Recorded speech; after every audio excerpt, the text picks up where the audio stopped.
ఆంధ్రప్రదేశ్ రాష్ట్రంలో 2019 ఎన్నికలు జరిగినప్పుడు ఎన్నికలకు ముందు అప్పుడు ప్రతిపక్ష నాయకుడిగా ఉన్నటువంటి జగన్మోహన్ రెడ్డి గారు విస్తృతంగా ప్రచారం చేసి రాష్ట్రమంతా పాదయాత్ర చేసి హామీలు ఇస్తూ ప్రజలకి అనేక రకాలైనటువంటి హామీలు ఇచ్చి ఆ రోజు ముఖ్యమంత్రిగా గెలవడం జరిగింది. 2019 నుంచి నేటి వరకు సుమారు 4.5 సంవత్సరాల ఈ యొక్క వైఎస్ఆర్ కాంగ్రెస్ పార్టీ ప్రభుత్వ పరిపాలనలో అప్పుడు ఇచ్చినటువంటి హామీల్లో ఎంతవరకు అవి అమలు చేయగలిగారన్నటువంటి లెక్క మేము మొత్తం కూడా వేసి ఒక ప్రధాన ప్రతిపక్ష పార్టీగా తెలుగుదేశం పార్టీ ఒక పుస్తకం కూడా ఈ రోజు వేసి విడుదల చేయడానికి ఈ కార్యక్రమాన్ని కూడా నేను నిర్వహించాము. నిన్ననే రాష్ట్ర పార్టీ అధ్యక్షులు అచ్చెన్నాయుడు గారు అమరావతిలో ఈ యొక్క పుస్తకాన్ని కూడా ఆవిష్కరించడం జరిగింది. ఈరోజు జిల్లా స్థాయిలో ఇదే కార్యక్రమాన్ని పెట్టుకొని ప్రజలకు ఏ రకంగా మోసపూరితమైనటువంటి హామీలు ఇచ్చి అమలు కానిటువంటి హామీలు ఇచ్చి కేవలం ఆయన ముఖ్యమంత్రి అవ్వడానికి ప్రజలని ఎన్నికల్ని ప్రజాస్వామ్యాన్ని ఏ రకంగా ఉపయోగించుకున్నారనే విషయాన్ని మరొకసారి తెలియజేయడానికే ఈ యొక్క కార్యక్రమాన్ని పెట్టాము.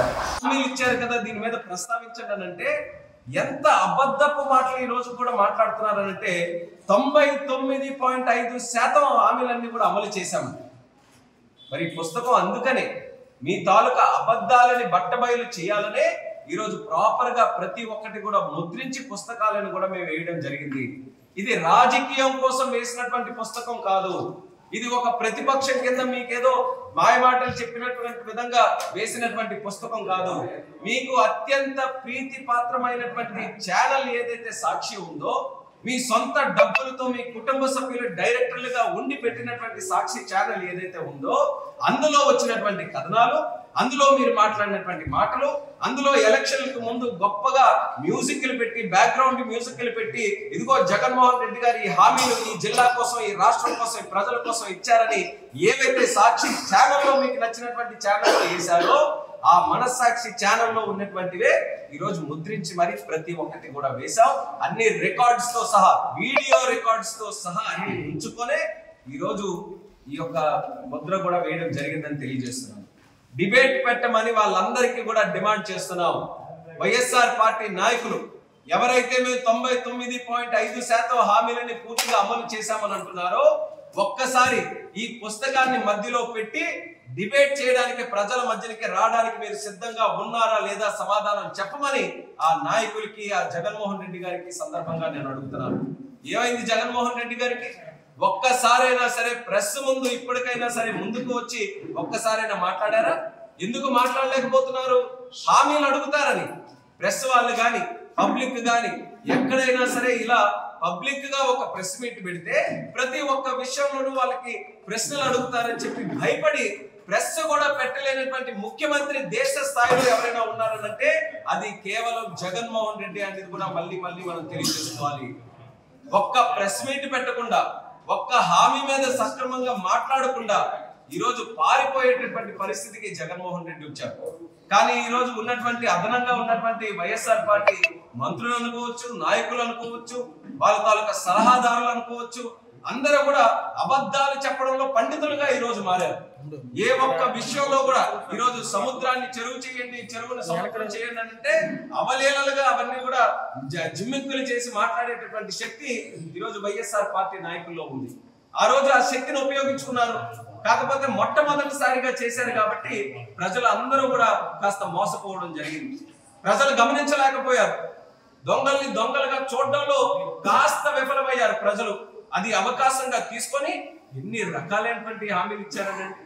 ఒక్కసారి యువతకి సంబంధించినటువంటి హామీలు మనం తీసుకుంటే ఇదే జగన్మోహన్ రెడ్డి ఆ రోజు పాదయాత్రలో చెప్పినటువంటి మాటే కదా, 2,30,000 నోటిఫికేషన్లు, ప్రభుత్వ నోటిఫికేషన్లు మా ప్రభుత్వం వచ్చిన తర్వాత మేము ఇస్తామని చెప్పినటువంటి వ్యక్తి ఈ రోజు ఎన్ని నోటిఫికేషన్లు ఇచ్చారో పేపర్ రిలీజ్ చేయమని ధైర్యంగా నేను అడుగుతాను. ఒక్క ఉద్యోగం అని అంటే ఒక్కటి సక్రమంగా ఈ రోజు ఇచ్చినటువంటిది లేదు. ఎన్ని నెలలు అయ్యాయి? ఈ రోజు సుమారు 55 నెలలు దాటి ఈ రోజు ఈ పరిపాలన కొనసాగింది. ప్రతి సంవత్సరం కూడా జాబ్ క్యాలెండర్ రిలీజ్ చేస్తామన్నారు. ఒక్క సంవత్సరం కూడా జాబ్ క్యాలెండర్ రిలీజ్ చేయకుండా ఉన్నటువంటిది ఈ ప్రభుత్వం. అలాగే నోటిఫికేషన్లు లేవు. ఇంకా దానికి మించి ఉద్యోగాల కోసమని మా ఎంపీలని కూడా గెలిపిస్తే ఢిల్లీ స్థాయిలో మేము పోరాటం చేసి ప్రత్యేక హోదా కూడా తీసుకొని వస్తామన్నారు. ఒక్కసారైనా సరే ఆ హామీ నిలబెట్టుకోవడానికి ఒక్క ప్రయత్నమైనా పని చేశారా? ప్రత్యేక హోదా తీసుకొని రాలేదు, అది వేరే ఎత్తు.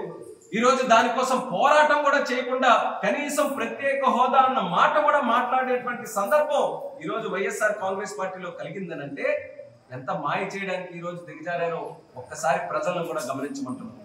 అలాగే ఈరోజు కేంద్ర పాలితం ఉన్నటువంటి హామీలు తీసుకుంటే స్టీల్ ప్లాంట్ అని అన్నారు. ఎన్ని శంకుస్థాపనలు చేశారు స్టీల్ ప్లాంట్ మీద? కడపలో స్టీల్ ప్లాంట్ మీద స్టీల్ ప్లాంట్, రాళ్ళ మీద రాళ్ళు, పేర్ల మీద పేర్లు అన్ని వేయించుకున్నారు. ఎక్కడ స్టీల్ ప్లాంట్ అంటే ఎవరికి కూడా తెలియదు. కొత్త స్టీల్ ప్లాంట్ గురించి మనం మాట్లాడుకోవాల్సినటువంటి సందర్భంలో ఉన్న వైజాగ్ స్టీల్ ప్లాంట్ కూడా ఈ రోజు అమ్మకానికి పెడితే దాని మీద కూడా గట్టిగా పోరాటం చేయలేనటువంటి దద్దమ్మలు ఈ వైఎస్ఆర్ కాంగ్రెస్ పార్టీ ప్రభుత్వాన్ని కూడా తెలియజేస్తున్నారు. రైల్వే జోన్ విషయానికి వస్తే ఆ రోజు మేము గట్టిగా పోరాడాం రైల్వే జోన్ గురించి పార్లమెంటులో కూడా. ఆ రోజు కేంద్ర ప్రభుత్వం మీద ఒత్తిడి తీసుకొని వచ్చాం.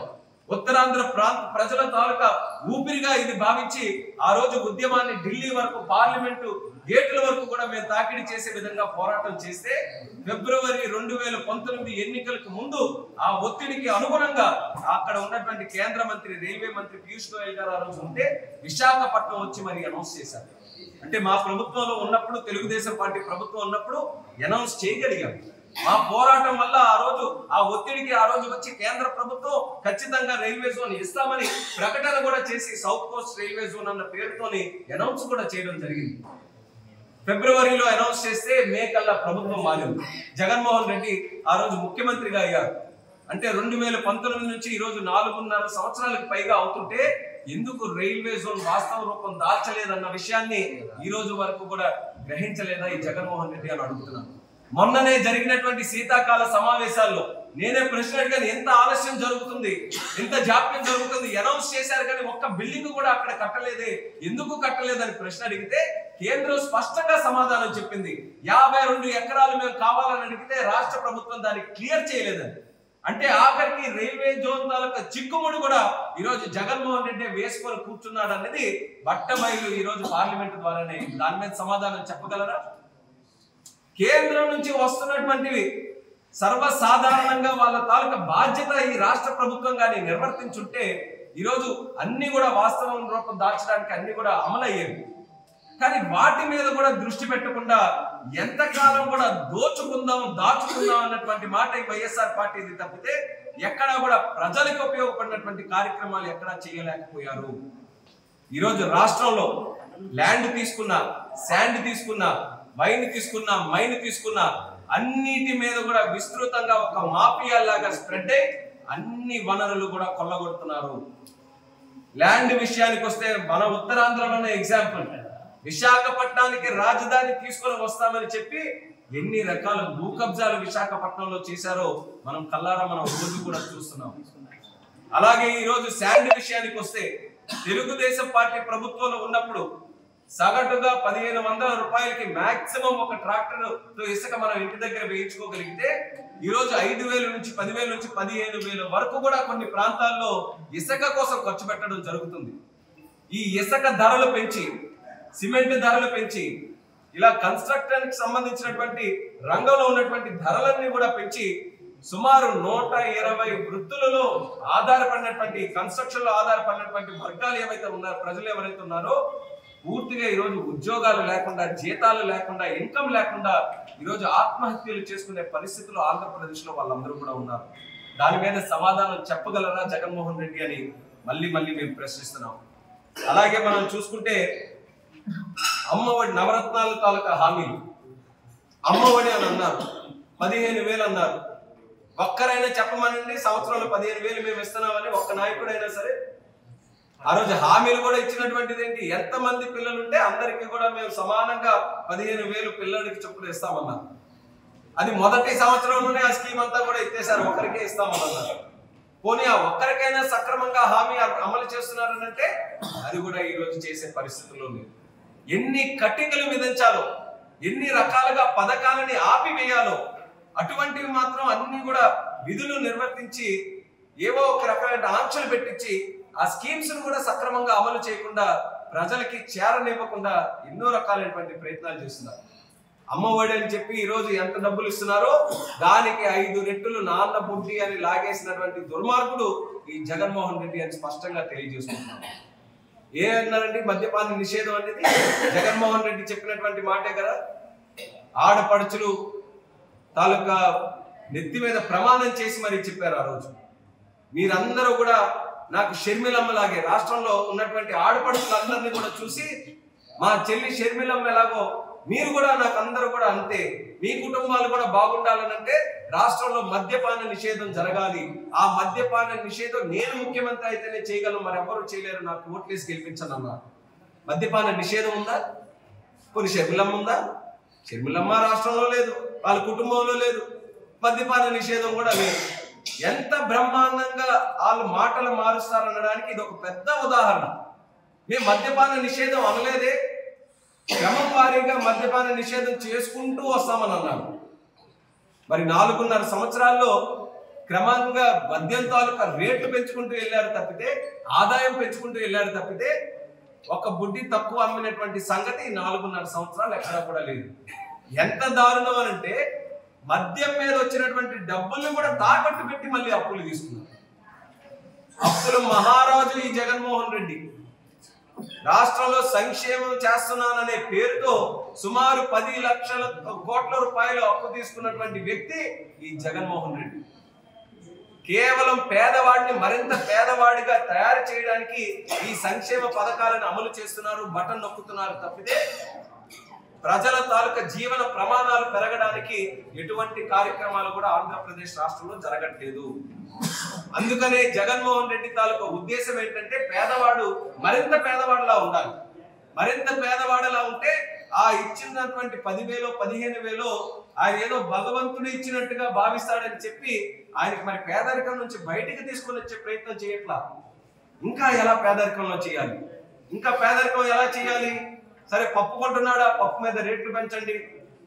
సరే లైట్ వేసుకుంటున్నాడా, ఫ్యాన్ వేసుకుంటున్నాడా, కరెంటు మీద ఛార్జీలు పెంచండి. ఒక బండి తిప్పుకుంటున్నాడా, పెట్రోల్ మీద డీజిల్ మీద ధరలు పెంచండి. ఇలా ఏది లేకపోతే ఒక ఇంటిలో ఉంటున్నాడా, ఇంటి మీద పన్నులు పెంచండి. నీళ్లు తాగుతున్నాడా, నీళ్ళ మీద ట్యాక్సులు వేయండి. చెత్త వేస్తున్నాడా, చెత్త మీద పన్నులు వేయించండి. ఇలా ఇష్టానుసారంగా ఒక సామాన్య పేద కుటుంబం మీద కూడా ధరలు అనుకొని ట్యాక్సులు అనుకొని ఇష్టానుసారంగా ఛార్జీలు అన్ని కూడా పెంచి వాళ్ళ వెన్నుపూసను కూడా విరిపేటటువంటి పరిస్థితికి ఈరోజు జగన్మోహన్ రెడ్డి తీసుకొని వచ్చాడు.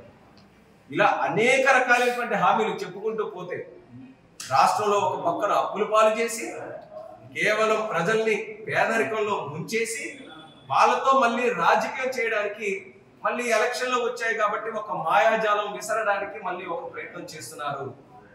ఈసారి ప్రజల్ని అప్రమత్తం చేయడానికి, ప్రజలకి నిజాలేంటి పాలేంటి నీళ్ళేంటో తేల్చి చెప్పడానికి ఈరోజు స్పష్టంగా ఈ యొక్క పుస్తకాన్ని కూడా మేము రిలీజ్ చేసి ఇది ప్రతి ఒక్కరికి కూడా అవైలబుల్ గా ఉండేటట్టు మేము చేస్తున్నాం. అందరూ కూడా ఎందుకనంటే రేపు గడప గడపకి ఈ యొక్క వైఎస్ఆర్ కాంగ్రెస్ పార్టీ నాయకులు మీ దగ్గరికి వచ్చినప్పుడు ఇందులో సుమారు 700 హామీల్లో 621 హామీలు అమలు చేయకుండా ఉన్నారు. అందులో మీ వర్గం తాలూకా హామీలు ఉండొచ్చు, మీ ప్రాంతం తాలూకా హామీలు ఉండొచ్చు, మీ ఉద్యోగాల తాలూకా హామీలు ఉండొచ్చు, లేకపోతే మీకు మంచినీళ్ళు కానీ సాగునీరు కానీ ఇలా రకరకాల హామీలు ఉండొచ్చు. ఏ ఒక్కటి అవ్వలేదు. కాబట్టి ఈ డేటాని యూజ్ చేసుకొని ప్రశ్నించాల్సినటువంటి సమయం ప్రతి ఒక్క ఆంధ్రప్రదేశ్ వ్యక్తికి కూడా వచ్చింది. కాబట్టి వాళ్ళందరి కోసం కూడా ఈ యొక్క కార్యక్రమాన్ని మేము చేపడుతున్నాం. వాళ్ళు కూడా ఈరోజు చూసుకుంటే ఎంతసేపు కూడా టీడీపీ వాళ్ళ మేనిఫెస్టో తీయండి, టీడీపీ వాళ్ళ మేనిఫెస్టో తీయండి, దాచుకున్నారని చెప్తున్నారు. దాచుకోవడానికి ఇది ఎవరు దాచుకుంటారో ఒకసారి పబ్లిక్ రిలీజ్ అయిన తర్వాత ఈరోజు మీ హామీలు ఉన్నాయి, మీరు చెప్పుకోలేకపోతున్నారు, కానీ సాక్షిలో రికార్డ్స్ అన్ని ఉన్నాయి, మేము తీసుకుని వచ్చాం కదా.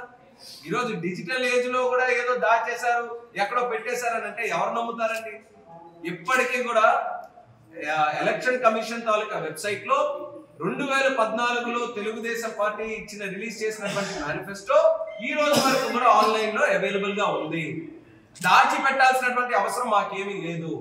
ఆ రోజు రాష్ట్రం విడిపోయినప్పుడు రాష్ట్రం తాలూకా పరిస్థితులకు అనుగుణంగా ఎంతవరకు చేయగలమో పరిపూర్ణంగా ఒక మేనిఫెస్టోను క్రియేట్ చేసి ఆ రోజు మేము ఇవ్వడం జరిగింది. ఇచ్చిన తర్వాత సుమారు తెలంగాణ ప్రభుత్వం కంటే కాస్త ఇబ్బందికరమైనటువంటి ఆర్థిక పరిస్థితులు ఆంధ్రప్రదేశ్ రాష్ట్రంలో ఉన్న 120 బ్రహ్మాండమైనటువంటి పథకాలు ఆంధ్రప్రదేశ్ రాష్ట్రంలో పెట్టినటువంటి ఘనత ఆ రోజు ముఖ్యమంత్రి చంద్రబాబు నాయుడు గారిది. ఒక చంద్రన్న బీమా గాని, 5 రూపాయలకే భోజనం పెట్టే అన్న క్యాంటీన్లు గాని, ఎస్సీ ఎస్టీ బీసీలకి చక్కనైనటువంటి నిధులు ఇచ్చి వాళ్ళు కార్లు కొనుక్కోవాలన్నా, మైక్ సెట్లు కొనుక్కోవాలన్నా, వృత్తిపరంగా కానీ అదనంగా ఏదైనా కార్యక్రమాలు చేసుకోవాలంటే లోన్లు ఇచ్చినటువంటి కార్యక్రమం తెలుగుదేశం పార్టీ ప్రభుత్వం ఆ రోజు చేసింది. ఆ రోజు ఆదరణ పథకం కింద బీసీ కులాలందరికీ కూడా చేతి వృత్తుల మీద ఆధారపడిన వాళ్ళకి అదనపు పనిముట్లు ఇచ్చి ప్రోత్సహించింది తెలుగుదేశం పార్టీ ప్రభుత్వం. విదేశీ విద్య కోసం ఎస్సీల్లో ఎస్టీల్లో అంబేద్కర్లు మనం తయారు చేయాలని లక్షల రూపాయలు ఖర్చు పెట్టి ఆ స్కీమ్ ని తయారు చేసినటువంటిది తెలుగుదేశం పార్టీ ప్రభుత్వం. ట్రైబల్ సప్లాన్ నిధులు గాని, ఎస్సీ సప్లాన్ నిధులు గాని, ఆ రోజు అసెంబ్లీలో బడ్జెట్ లో ప్రవేశపెట్టినటువంటి నిధులు ఎంత ఉంటే ఒక్క రూపాయిని కూడా దారి మళ్లించకుండా ఆ ప్రాంతాలకి ఆ వర్గాలకి ఖర్చు పెట్టినటువంటి నాయకుడు ఆ రోజు చంద్రబాబు నాయుడు గారు. సంక్రాంతికి అడగకపోయినా కానుకలు ఇచ్చినటువంటి వ్యక్తి చంద్రబాబు నాయుడు గారు. అలాగే తల్లి దగ్గర నుంచి, తల్లి జన్మనిచ్చినటువంటి బేబీ దగ్గర నుంచి ఆఖరికి చనిపోయినంత వరకు కూడా అడుగు అడుగునా సరే అనేక సంక్షేమ కార్యక్రమాలు చేసి ఆదుకున్నటువంటి వ్యక్తి ఆ రోజు చంద్రబాబు నాయుడు గారు. అప్పుడు తెలంగాణ రాష్ట్రం చూసి మన వాళ్ళు కూడా ఇబ్బంది పడి బాధపడుతుంటే, 2 సోదర రాష్ట్రాలుగా ఉన్నాం, వాళ్ళేంటి ముందుకెళ్ళిపోవడం, మనం లేకపోవడం ఏంటని అందరూ బాధపడుతుంటే చంద్రబాబు నాయుడు గారు సరి సమానంగా ఉద్యోగస్తుల్లో కూడా ఎక్కడా కూడా డిఫరెన్సెస్ లేకుండా ఒక పిఆర్సీ గాని, వాళ్ళకి ఏ అవసరాలు ఉంటే హెచ్ఆర్ అలవెన్సెస్ లో గాని, ఇలా అన్ని అవసరాలు కూడా తీర్చి వాళ్ళందరికీ కూడా ఒక బ్రహ్మరథం పట్టినటువంటి విధంగా ఎంప్లాయీస్ అందరికీ కూడా చూస్తున్నాం. మరి ఈ రోజు పరిస్థితి ఏంటి? ఆంధ్రప్రదేశ్ రాష్ట్రంలో అంగన్వాడీ వర్కర్స్ రోడ్డు మీద పడి ఈరోజు ఎంతో దయనీయమైనటువంటి పరిస్థితుల్లో ఉన్నా సరే ఒక్క వైఎస్ఆర్ పార్టీ నాయకులు వచ్చి ఒక సంఘీభావం చెప్పి, అమ్మా మీ సమస్యలు మేము తీరుస్తాం, ఆ రోజు జగన్మోహన్ రెడ్డి గారు ఇచ్చినటువంటి హామీల్ని మేము అమలు చేస్తాం, మీరు కాస్త పనులకు వెళ్ళండి అని కాస్త మంచి మాట చెప్పేటటువంటి నాదుడు కూడా ఈ రోజు రాష్ట్రంలో లేడనంటే ఎంత వైఫల్యం చెందిందో ఒకసారి గమనించండి. ఇంత పెద్ద ఎత్తున ధర్నా శానిటేషన్ లో మున్సిపాలిటీలో ఉన్న వర్కర్స్ ఎందుకు చేస్తున్నారు? లేకపోతే ఈరోజు డిఫరెంట్ డిపార్ట్మెంట్స్ లో కాంట్రాక్ట్ ఉద్యోగులు వాళ్ళందరూ కూడా రోడ్డు మీదకి వచ్చి ధర్నాలు దీక్షలు ఎందుకు చేయాల్సి వస్తుంది? ఎందుకనంటే వాళ్ళు కూడా ఆ రోజు జగన్మోహన్ రెడ్డి గారు మాకు హామీలు ఇచ్చారు, మాకు ఒక నమ్మకం క్రియేట్ చేసి మా ద్వారా ఓట్లు వేయించుకున్నారు. 4.5 సంవత్సరాలు వేచి చూసాం. సరే ప్రభుత్వంలో ఉన్నామని చెప్పి ఏదో ఒక టైంలో మమ్మల్ని పిలుస్తారు, మాట్లాడతారు, మా హామీలు నెరవేరుస్తారని చూసాం. కానీ ఇన్ని రోజులు అవుతున్నా సరే ఏ ఒక్క హామీ కూడా మాకు పట్టించుకోలేదు. కాబట్టి మేము ఈరోజు ధర్నాకి దిగాల్సి వచ్చిందని చెప్పి ఆ సంఘాలు, ఆ తాలూకా వ్యక్తులు అందరూ కూడా చెప్తున్నారు. ఇది తెలుగుదేశం పార్టీ మొదలు పెట్టినటువంటి ధర్నాల కారణంగా అంగన్వాడీ చేసినవి వాళ్ళ హామీలు కూడా ఉన్నాయి. అంగన్వాడీ హామీలు కూడా నెరవేర్చలేదు కాబట్టి వాళ్ళు కూడా ఈ రోజు రోడ్డు మీద పరిస్థితికి వచ్చారు. ఇలా ప్రతి ఒక్క వర్గం కూడా ధర్నాలు చేసేటటువంటి పరిస్థితుల్లో ఉన్నారు. అలాగే ఆరోగ్యశ్రీ సేవలు నిలిపివేసినటువంటి డాక్టర్లు కూడా ఈరోజు మనం చూస్తున్నాం. ఇలా 4.5 ఏళ్లలో కాంట్రాక్టర్లకు బిల్లులు కూడా చెల్లించుకునే పరిస్థితి లేదు. ఏ పని చేద్దామన్నా సరే అది కేవలం పేపర్ మీద ఉండిపోవడమే తప్పితే వాస్తవంగా ఈ రాష్ట్రంలో ఏదైనా పనులు సక్రమంగా అవుతున్నాయంటే అది కూడా లేదు. దానికి ఉదాహరణ మన జిల్లాలో తీసుకుంటే కలెక్టర్ ఆఫీస్ ఈరోజు చూసుకుందాం. ఏం జరిగింది కలెక్టర్ ఆఫీస్? ఆ రోజు తెలుగుదేశం పార్టీ ప్రభుత్వం వీడినప్పుడు ఏ రకంగా ఉందో ఈ రోజు అదే రకంగా, కాకపోతే సున్నాలు మాత్రం వేసారు. తెలుగుదేశం పార్టీ కట్టినటువంటి బిల్డింగ్ కి చక్కగా సున్నాలు వేసి అందులో కూడా డబ్బులు వృధా చేయడం ఒకటే తెలిసింది తప్పితే అభివృద్ధిని ఏ రకంగా సాధించుకోవాలి, రాష్ట్రాన్ని ప్రగతి పదంలో ఏ రకంగా నడపాలనేది ఎక్కడా కూడా లేదు. ఒక సాగునీటి ప్రాజెక్టు పూర్తిగా చేసినటువంటిది లేదు, ఒక స్టేడియం పూర్తిగా అమలు చేసినటువంటిది లేదు. ఈరోజు స్టేడియంలో లేవు ఎక్కడ కూడా. ఏమంటున్నారు? ఆడుదాం ఆంధ్ర. ఎంత ఆడతావయ్యా జగన్మోహన్ రెడ్డి ఆంధ్రప్రదేశ్ రాష్ట్రంలో? సరిపోదా నీకు? ఇంకా మనశ్శాంతి కలగలేదా? ఆడుదాం ఆంధ్ర అనేది కేవలం ప్రజలు, స్పోర్ట్స్ పర్సన్స్ వాళ్ళు ఆడుకోవడానికి కాదు. జగన్మోహన్ రెడ్డి అంటున్నాడు అందరితో, అది సరిగ్గా అర్థం చేసుకోవట్లేదు ప్రజలు కూడా. మీ అందరితో ఆడుతానయ్యా, అదే ఆడుదాం ఆంధ్ర అనేసి ఈరోజు కొత్తగా పథకాన్ని ఈరోజు ప్రవేశపెట్టారు. అందులో కూడా ఈ రోజు ఆట ఆడడానికి ఎవరైనా ఉత్సాహంగా ఉంటే వాళ్ళ దగ్గర కూడా 1000-2000 రూపాయలు కలెక్ట్ చేసుకుంటున్నారు డిపార్ట్మెంట్ వాళ్ళు. అంత దయనీయమైనటువంటి ఆర్థిక పరిస్థితుల్లో ఆంధ్రప్రదేశ్ ఈ రోజు ఉండడానికి ఏకైక కారణం Jaganmohan Reddy is a financial criminal, ఆర్థిక ఉగ్రవాది. ఆ రోజు తన తండ్రి ముఖ్యమంత్రిగా ఉన్నప్పుడే 1,00,000 కోట్లు సుమారుగా దోచుకున్నటువంటి వ్యక్తి తన చేతుల్లోనే ముఖ్యమంత్రి పదవి ఉన్నప్పుడు వదిలేస్తాడని ఎలా అనుకుంటాం?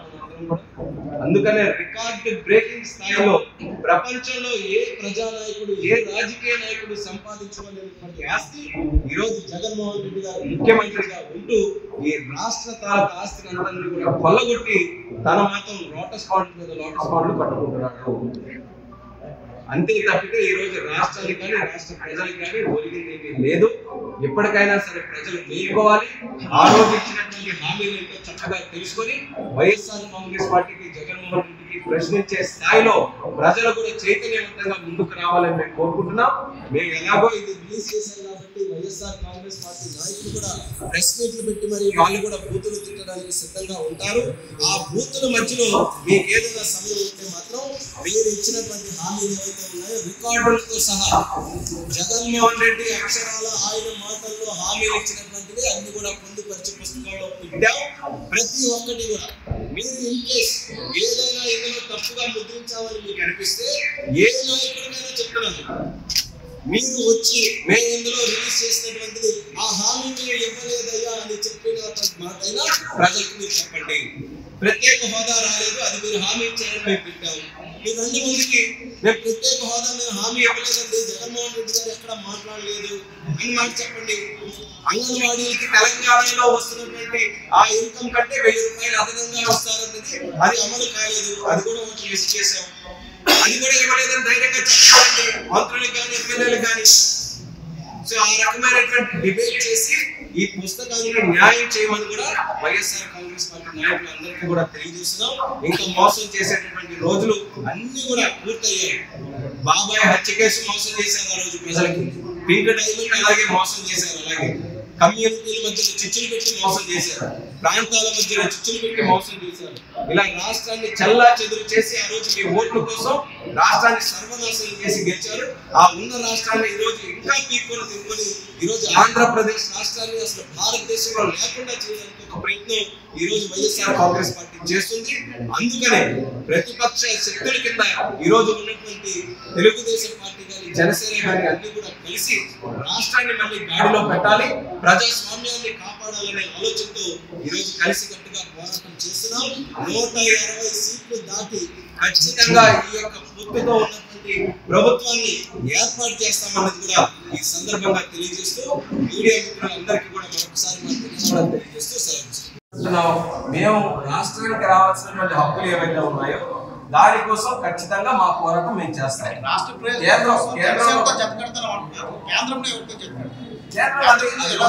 నిర్ణయించుకోలేదు.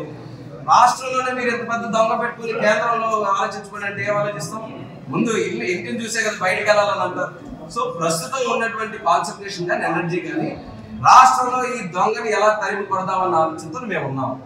అదే జగన్మోహన్ ఇప్పుడు కేంద్రం తాలూకు విషయానికి వస్తే అప్పుడు వాళ్ళే ఉన్నారు, ఇప్పుడు వాళ్ళే ఉన్నారు అన్నట్టు మేము పోరాటం చేసాం. అప్పుడు వాళ్ళే ఉన్నా సరే మేము పార్లమెంట్ లో సుమారు 2 సంవత్సరాల పాటు రాష్ట్రంలో ఉన్నటువంటి హక్కులన్నిటి కోసం కూడా పోరాటం చేసాం. ప్రత్యేక హోదా కానీ దానివల్ల మేమే నష్టపోయాం. ఆ రోజు ఎన్నికల్లో మీరు చూసారు, రాజకీయంగా జరిగినటువంటి కారణాల వల్ల మేము నష్టపోయాం. కానీ జగన్మోహన్ రెడ్డి రాజకీయంగా నష్టపోకూడదు కాబట్టి ఆయన పోరాటం చేయట్లేదు. సో ఇద్దరు వాళ్ళప్పుడు అలాగే ఉన్నారు, ఇద్దరు ఒకేలాగా ఉన్నారనంటే ఆ మాట మాత్రం నేను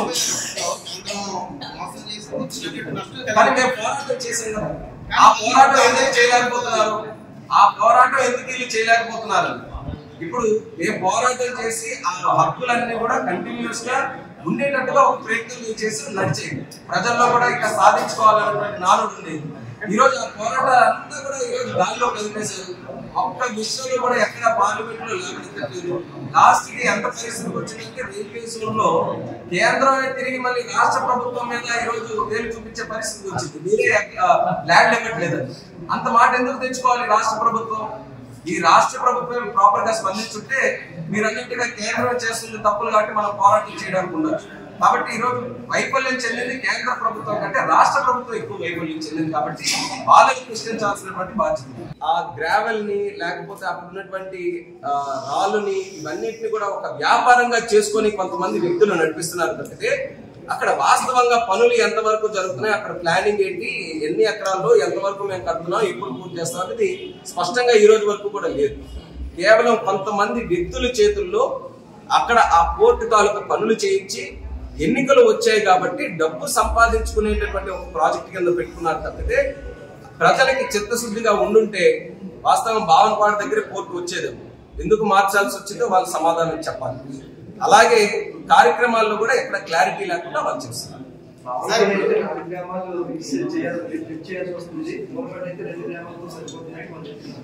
అదే మరి అప్పటి నుంచి కూడా 4 గ్రామాలు మరి ముందే చక్కగా ఎవరు వ్యతిరేకించలేదే. 4 గ్రామాలు లిఫ్ట్ చేసినా సరే అందరూ కూడా ఆ పరిస్థితుల్లో మాకు న్యాయం చేయడానికి ఏం చేస్తారనేది అలాగే చేశారు. అంటే ఇప్పుడు అలాగని ఎక్కడ పడితే అక్కడే పోర్టులు కట్టేస్తారని అంటే మనం ఒక లొకేషన్ అనుకోక్కర్లేదు కదా. ఏ ప్రాంతంలో ఎక్కడ పడితే అక్కడ ఒక పోర్టు కట్టడానికి కూడా ఫ్యూచరిస్టిక్ గా ఆలోచించి తర్వాత కూడా మనం ఎక్స్పాండ్ చేయడానికి కానీ తర్వాత సర్వీసెస్ పెంచడానికి కానీ ఎక్కడ ఏ లొకేషన్ బాగుంటుందో ఆ ఆలోచనలతో చేస్తుంటే బాగుంటుంది. 2 గ్రామాలు ఉన్నాయి, 1 గ్రామం ఉందనంటే వాళ్ళు న్యాయం చేయమని కోరుతారు కానీ మాకు అసలు పూర్తి ఏది రాలేదనేది ఏ గ్రామం కూడా ఎప్పుడు చెప్పలేదు. మా డిమాండ్స్ ఉన్నాయి, దాని వరకు మీరు అందరు కూడా చేయండి. అంటే వైఫల్యం చెందారా? ఈ ప్రభుత్వం చేయలేకపోయిందా? ప్రజలతో చర్చలు జరపలేకపోయిందా? ప్రజల డిమాండ్స్ ని అంగీకరించలేకపోయిందా? అందుకని మార్చేశారా? పోర్టు అనేటటువంటి చిన్న బిల్డింగ్ కాదు కదా, ఒక ఊర్లో కాకపోతే ఒక ఊర్లో కట్టడానికి పోర్టు క్రియేట్ చేయడానికి మాటలే తప్పితే ఈ రోజు తెక్కలి నియోజకవర్గంలో కానీ శ్రీకాకుళం జిల్లాలో కానీ తెలుగుదేశం పార్టీ హయాంలో 5 సంవత్సరాలు ఏమేమి చేశామనేది స్పష్టంగా డాక్యుమెంట్ రూపంగా అంటారా, చర్చకి రమ్మంటారా, అన్నిటికీ కూడా మేము సిద్ధంగా ఉన్నాం.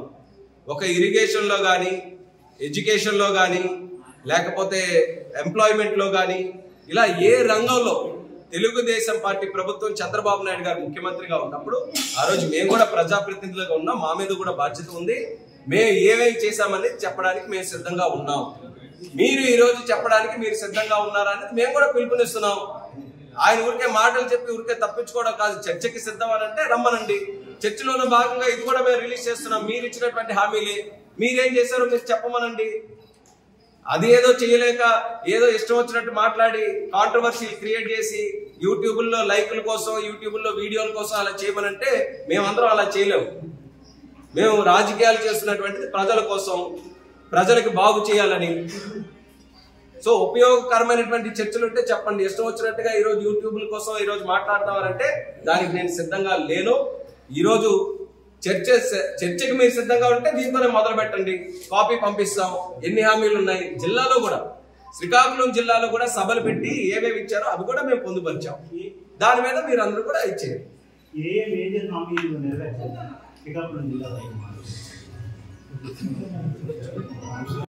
అగ్రిగోల్డ్ బాధితులకి న్యాయం చేస్తామని కానీ, ఆందోళన వలస షుగర్ ఫ్యాక్టరీ కానీ, వంశధార ప్రాజెక్టు, నేరేడి ప్రాజెక్టు కానీ, చేనేత సొసైటీలకి 200 కోట్ల బకాయిలు చెల్లిస్తామని కానీ, రాజాలో ప్రభుత్వ డిగ్రీ కాలేజ్ పెడతాను ఉమ్మడి శ్రీకాకుళం జిల్లా గారు ఉంది కాబట్టి తోటపల్లి ఎడమ కాలువ, కుడి కాలువ అన్ని కూడా ఆధునీకరిస్తామని, లేకపోతే మడ్డు వలస కానీ, ఇలా నాగావళి మీద వంతెనలు నిర్మిస్తామని కానీ, పొందూరుకి అదనంగా టెక్స్టైల్ పార్క్ అంతర్జాతీయంగా ప్రోత్సాహాన్ని కల్పించే విధంగా నిధులు కేటాయిస్తామని కానీ, కమ్యూనిటీల పరంగా కూడా ఇచ్చినటువంటి హామీలు ఉన్నాయి, చాలా ఉన్నాయి. అవి స్టేడియంలు పూర్తి చేస్తామని కానీ, సో మేజర్ గా అలా ఉన్నాయి, చాలా ఉన్నాయి. 61 హామీల్లో ఫస్ట్ ఆఫ్ ఆల్ ఆర్థిక పరిస్థితులు అనేవి క్షుణ్ణంగా పరిశీలించి చేయాలి. ఇప్పుడు ఉన్నటువంటి పరిస్థితుల్లో ఎలా ఉన్న రాష్ట్రాలు అంటే సుమారు 10 లక్షల కోట్లు అప్పులు చేసి సగటు మనిషి మీద 8 లక్షల రూపాయలు ఒక్కొక్కరి మీద కూడా తల మీద అప్పు పెట్టే విధంగా ఈ రోజు రాష్ట్రం ఇదైంది. మేము అదనంగా పెంచమని హామీ ఇవ్వచ్చు కానీ ఇప్పుడు తగ్గిస్తామన్న హామీ స్టడీ చేయకుండా మనం ఎలా చేయగలం? కాబట్టి ఇవన్నీ కూడా క్షుణ్ణంగా పరిశీలించి ఊరికే ప్రజలకు మోసం చేయడానికి హామీలు ఇవ్వడం అనేది జగన్మోహన్ రెడ్డి గారికి పెట్టిన విద్య. తెలుగుదేశం పార్టీ ఆ రకంగా చేయకూడదన్న ఆలోచనతో, కానీ వాళ్ళు ఏవైతే హామీలు ఇచ్చారో అది ఈ రోజు నెరవేర్చలేకపోయారు కాబట్టి ప్రజల వరకు అది తీసుకుని వస్తున్నాం. మా మేనిఫెస్టో ఇంకా టైం ఉంది. మా మేనిఫెస్టో కూడా పూర్తిగా మేము రిలీజ్ చేయలేదు కాబట్టి సాధ్య అసాధ్యాలు ఏంటో అన్ని కూడా చూసుకొని మా మేనిఫెస్టోలో ఖచ్చితంగా పొందుపరిచి మేము చేస్తాం. దానికి ప్రాపర్ గా స్టడీ చేసి బాధ్యతగా చేయాలి కాబట్టి ఇమీడియట్ గా మేము ఏమీ చెప్పలేదు. చెప్పడానికి మాకు అది ఒప్పుకొని పబ్లిక్ దగ్గరికి వస్తే బాగానే ఉండేది. కానీ ఈరోజు చెప్పడానికి ఏమని చెప్తున్నారు, 99.5%, 99.5% పూర్తి చేశారని అంటే ఈ అవనటువంటి హామీలంతా ప్రత్యేక హోదా ఆ 0.5%లో వచ్చినటువంటిదా? రైల్వే జోన్ చిన్న హామీయా? ఆ 0.5%లో మిగిలిపోయిందా? రైల్వే జోన్ 98.5% అయిపోయిందా? చంద్రన్న బీమా లాంటి పథకాలు ఈరోజు ఆ 0.5%లో ఉండిపోయినటువంటిదా? జగన్ బీమా అని పెట్టుకున్నారు కదా, ఇస్తున్నారా? సో ఇలా కేవలం మళ్ళీ మాయ చేయడానికే ఈరోజు ఒక ప్రయత్నం జరుగుతుంది. అది జరగకుండా చూడడానికి ఒక ప్రతిపక్ష పార్టీ కింద ప్రజల్ని అప్రమత్తం చేయడానికి ఈ యొక్క బుక్ని మేము రిలీజ్ చేస్తాం.